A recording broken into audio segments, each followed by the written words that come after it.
చంద్రు.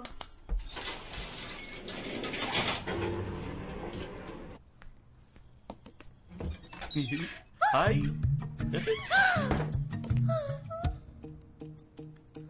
అయ్యో మళ్ళీ స్టార్ట్ అయిపోయిందా?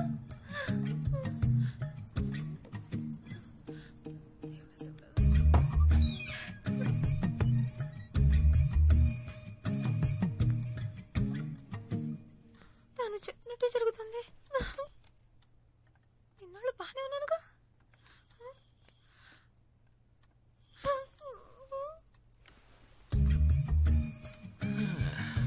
నేను అప్పుడే చెప్పాను కదా నీకు ఇమాజిన్ రొమాన్సోఫీలియా ఉంది అని.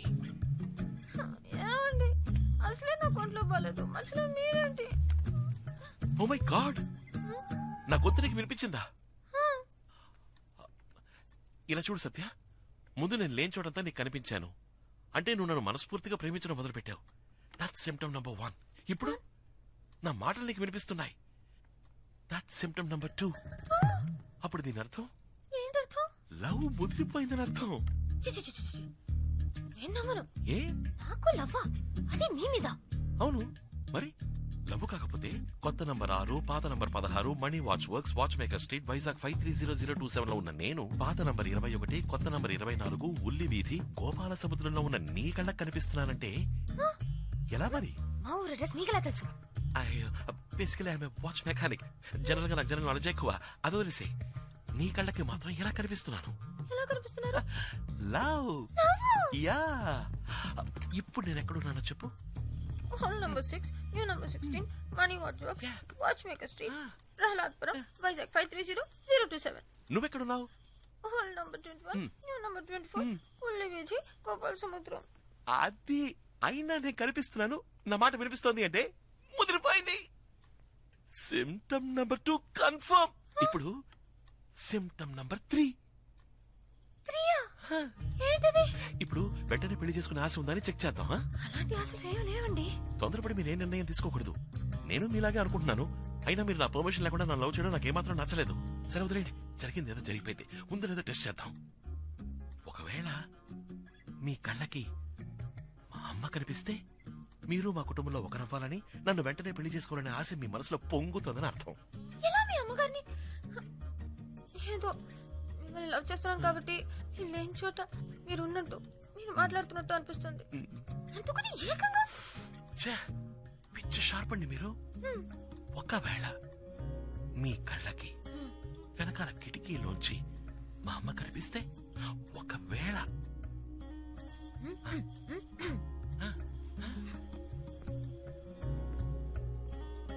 ఇదిగో సత్యాకి ఏమి ఇష్టమో కనుక్కుని అదే వండి పెట్టాలి.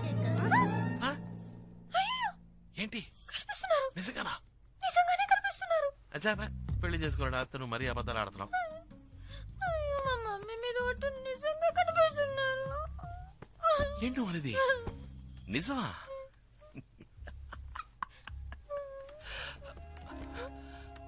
దిగులు పడకో.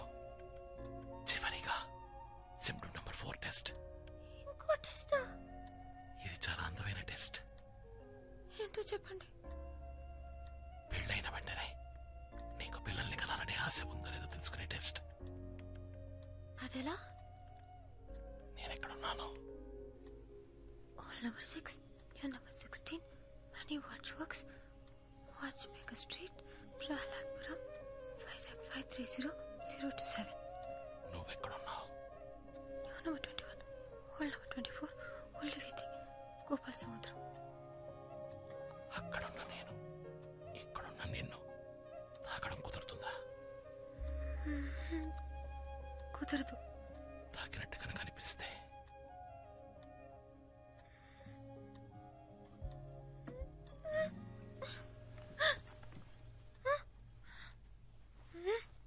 సత్య తల తీవే.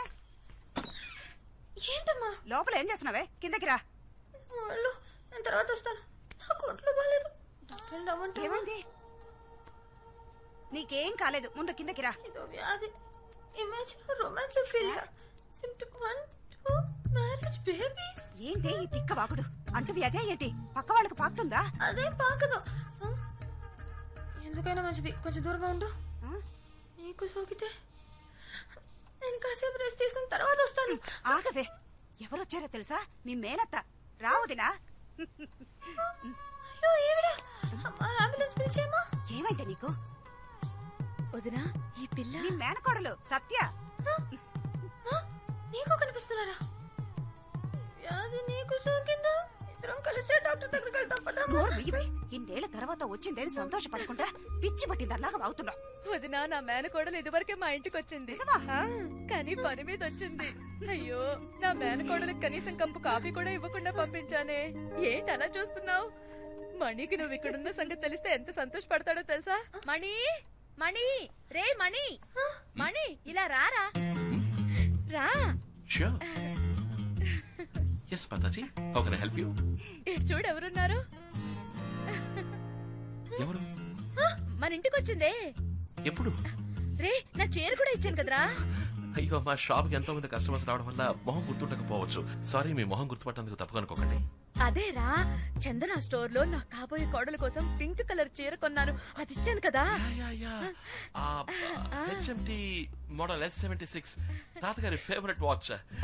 బేసికల్ వాచ్ మెకానిక్ అయినందువల్ల నాకు కస్టమర్ల మొహాలు గుర్తుండవు, వాచ్ మోడల్సే గుర్తుంటాయి. అందులో కూడా నేను డేట్ సెట్ చేసి ఇచ్చేనే. ఆ వాచ్ కరెక్ట్ గా వర్క్ అవుతుందా? By the way, I am Mani. నీ బావా? తాతయ్య, ఇదిగో వస్తున్నా. తాతగారు ఇంకేవో ఫోటో చూపిస్తారట, నేను కిందకెళ్ళి వస్తాను. లోపల నా బాక్స్ ని షెల్ఫ్ మీద పెట్టాలి, కాస్త హెల్ప్ చేస్తారా? అది గర్ల్స్ రూమ్ లోకి బాయ్స్ ఇక్కడ గెస్ట్లతో పరిచయిస్తా. పెట్టిరారా. వదినా, నేను నిజంగా నమ్మలేకపోతున్నాను. అమ్మా, నాకు ఈరోజు థ్రోట్ సరిలేదమ్మా. అమ్మా, ఇందాకేమన్నా సిమ్టమ్ 1, 2, 3, 4. సిమ్టమ్ 5 ఏంటో తెలుసా బావా? నా స్కూల్లో నాకు ఇది నేర్పించలేదే. తెలియదా? ఆ వ్యాధి సోకిన పేషెంట్ కళ్ళలో ఒకడు కనిపిస్తున్నాడు కదా, వాడిని ఆ పేషెంట్ ఏం చేస్తుందో నేను చెప్పనా? గుడ్లు పీకి, ముక్కు మీద గుద్ది, చెవులు లాగి, చేతులు విరిచి. ఐ థింక్ నీకు ఇమాజినోఫిలియా పోయిందనుకుంటా. Yeah, we both are in the రొమాన్సోఫిలియా.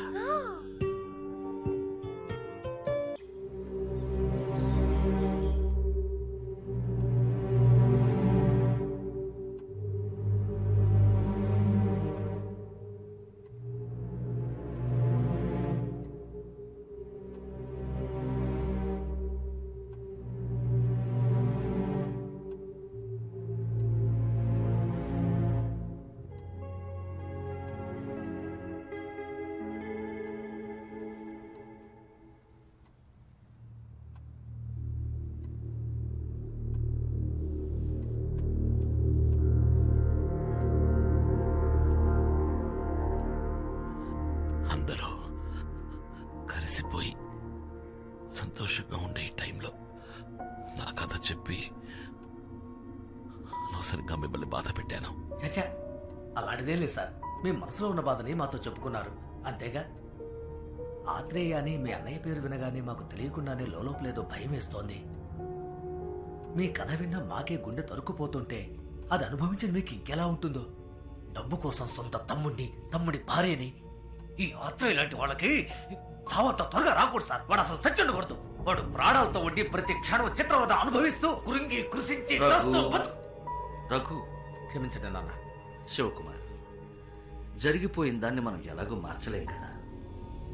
కనీసం జరిగేదైనా మంచిగా జరగాలని ఆశిద్దాం. 26 ఏళ్లుగా మంచాన్న పడ్డ నేను ఉన్నట్టుండి ఒకరోజు ఎందుకు మేల్కొన్నానా అని నాలో ఉన్న ప్రశ్నకి సమాధానంగా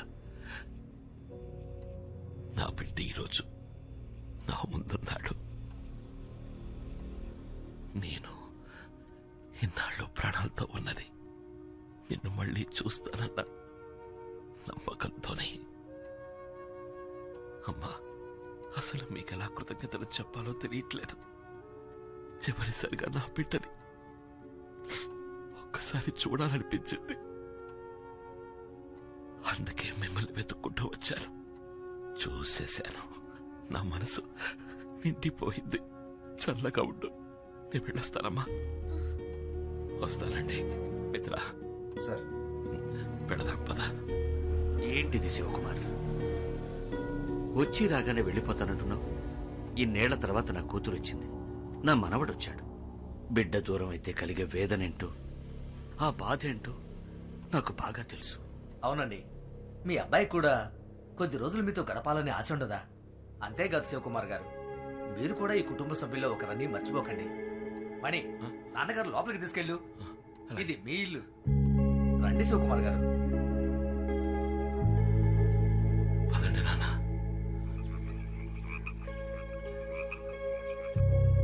ఇబ్బంది పెడుతున్నందుకు క్షమించాలి. అంత పెద్ద చెట్టు కూలిపోయి స్కూల్ బిల్డింగ్ పడిపోతుంది అనుకోలేదు. అందుకని దాన్ని వెంటనే కట్టించాలయ్యా. మీరు చెప్పేది కరెక్టే, నేను కాదనడం లేదు. వరదాజులు గారు, ఇంతసేపు నాన్నగారు నేను దీని గురించే మాట్లాడుకుంటూ ఉన్నాం. హఠాత్తుగా ఇంత డబ్బు ఎక్కడి నుంచి తేగలం? రండి శివకుమార్ గారు, రండి. రండి. ఊర్లో చిన్న ప్రాబ్లం, దాని గురించే మాట్లాడుకుంటూ ఉన్నాం అంతే. అంతా వింటూనే ఉన్నాను. స్కూల్ని మీరు ఆశపడ్డట్టు కట్టడానికి ఎంతవుతుంది? ఎంత లేదన్నా 1.5 కోటి అవుతుంది అనుకుంటా. దిగులు పడకండి, ఆ డబ్బు నేనిస్తాను. మీరు అనుకున్నట్టు పని మొదలు పెట్టండి. శివకుమార్, అంత డబ్బు మీరు ఇవ్వడం దేనికి? ఏంటండి, అది నా డబ్బు కాదు, మీ మనవడి డబ్బు. నిర్మోహమాటంగా తీసుకోండి. సరే, మీ ఇష్ట ప్రకారమే చేయండి. అయితే ఇంకేం పళ్ళు మొదలు ఇప్పుడు పెట్టేద్దాం. సంతోషమేగా? అంత డబ్బు మీరు ఇస్తానన్నందుకు చాలా సంతోషంగా ఉంది. ఊళ్ళో పిల్లలందరికీ ఎంతో హెల్ప్ఫుల్ గా ఉంటుంది. చాలా థ్యాంక్స్ అంకుల్. సత్య, అంకుల్, ఆ బ్రీఫ్ కేసులోంచి చెక్ బుక్ తీయమ్మా.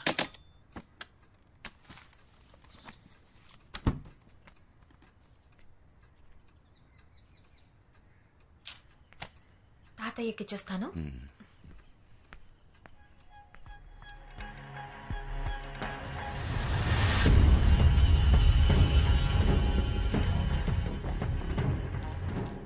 ఆ చెక్ ఇటు డేట్ తప్పుగా రాశాననుకుంటా. చెక్ ఇటు, అమౌంట్ చెక్ చెయ్యాలి. ఆత్రేయ, చెక్ ఇవ్వు. నువ్వేనా ఆత్రేయ? చెక్ ఇవ్వమన్నానా? కుటుంబాన్ని నాశనం చేసింది నువ్వే కదా? చెక్ తీసుకొచ్చి ఇవ్వు. మణి!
శివ కుమార్. స్కూల్ కి మీ నాన్నగారు ఇచ్చారు. ఏంటి బాబు? ఏం లేదు, మీరు కిందకెళ్ళాలనుకుంటే చెప్పండి, తీసుకెళ్తాను.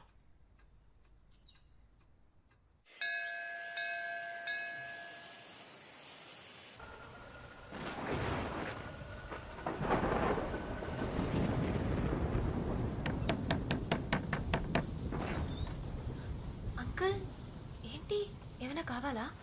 మణి రూమ్ అక్కడ ఉంది. నేను నిన్ను చూడ్డానికే వచ్చానమ్మా. చెప్పండి. మణి నిన్ను ఇష్టపడుతున్నాడన్న విషయం వాడి ప్రవర్తన ద్వారా తెలిసింది. నువ్వు వాడికి తోడుగా ఉంటే వాడి జీవితం బాగుంటుంది. అందుకే నీ ఇష్టం ఏంటో తెలుసుకుందామని వచ్చాను. నన్ను మీ ఇంట్లో పెద్దవాళ్ళతో మాట్లాడమంటావా? మాట్లాడండి. సంతోషం అమ్మా. సరే, నువ్వు వెళ్ళి పడుకో. Good night uncle. Good night.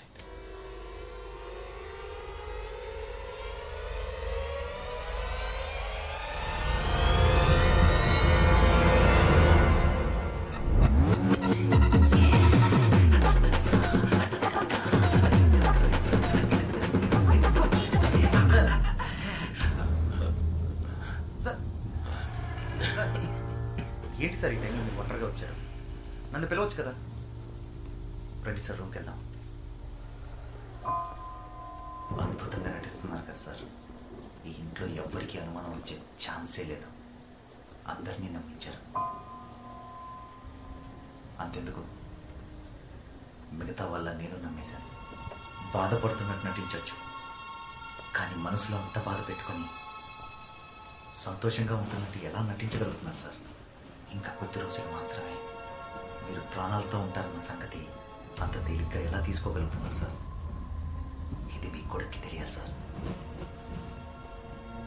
తను మీ బిడ్డ, పైగా బాగా తెలివైన వాచ్ మెకానిక్. మీరు ఒక్క మాట చెప్తే చాలు, మీకోసం చేస్తాడు.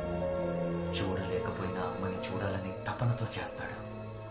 ఎలాగైనా సరే ఆ వాచ్ 26 సంవత్సరాలు వెనక్కి వెళ్ళేలా చేస్తాడు. మీ పరిస్థితిని మీరు చెప్పనంటున్నారు, నన్ను చెప్పనివ్వట్లేదు. పైగా రేపే ఇక్కడి నుంచి వెళ్ళిపోవాలని చెప్తున్నారు. సారీ సార్, ఇన్నేళ్ళుగా మీతో ఉండి మీకు ఏ సాయం చేయలేకపోతున్నా అన్న ఆవేదనతో ఇలా మాట్లాడుతున్నాను. తప్పైతే క్షమించండి. గుడ్ నైట్ మిత్ర. సరే సార్, గుడ్ నైట్.